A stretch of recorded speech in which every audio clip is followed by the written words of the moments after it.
आज की हमारी कथा का विषय है कि पूतना राक्षसी पिछले जन्म में कौन थी और उसने ऐसा कौन सा कर्म किया कि उसे पूतना राक्षसी का जन्म मिला। पूतना राक्षसी पिछले जन्म में राजा बलि की पुत्री थी। बात तब की है जब राजा बलि, जो भक्त प्रहलाद के पौत्र थे, वे अश्वमेध यज्ञ कर रहे थे। अपने यज्ञ का पूर्ण फल पाने के लिए वे अपने द्वार से किसी भी भिक्षुक को खाली हाथ नहीं भेजते थे। जब भगवान वामन देव का अवतार हुआ और वे राजा बलि के द्वार पर 3 पग भूमि मांगने आए, तब राजा बलि की पुत्री ने उन्हें देखा और सोचा कि काश ये मेरा पुत्र होता तो मैं इसे अपना दूध पिलाती।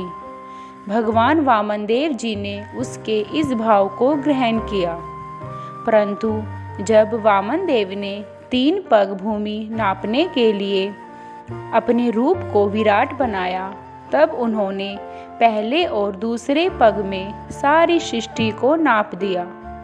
तब उन्होंने राजा बलि से कहा कि वे अपने तीसरे पग में क्या नापे।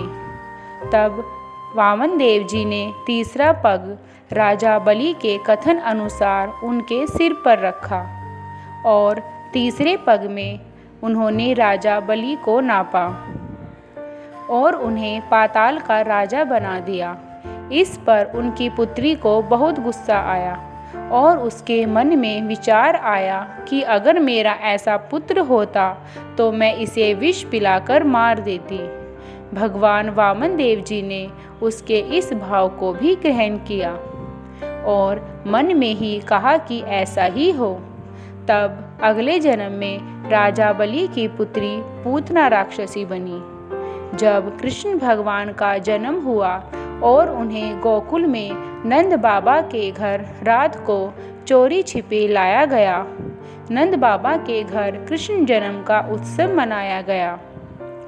आकाशवाणी के अनुसार कंस को कृष्ण भगवान से अपनी मृत्यु का भय था, इसलिए उसने कई असुरों को उन्हें मारने के लिए भेजा, परंतु वे कृष्ण भगवान का कुछ नहीं बिगाड़ सके।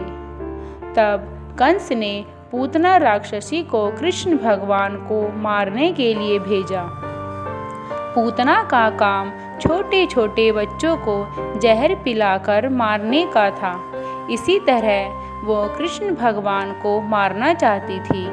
वो एक सुंदर सी युवती बनकर अपने स्तनों में विष लगाकर नंद बाबा के घर आई और यशोदा मैया से बोली कि वो एक सिद्ध ब्राह्मणी है और वो कान्हा जी को अपना दूध पिलाकर उन्हें आशीर्वाद देना चाहती है। उसने जैसे ही कृष्ण भगवान को अपना विष वाला दूध पिलाया, तब भगवान ने विष के साथ साथ उसके प्राणों को भी हर लिया।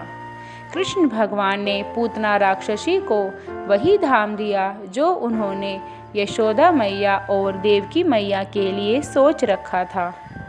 तो भक्तों, इस कथा के अनुसार हमें यही सीखने को मिलता है कि हम भगवान को जैसे भाव से भजते हैं, भगवान हमारे उसी भाव को ग्रहण करते हैं।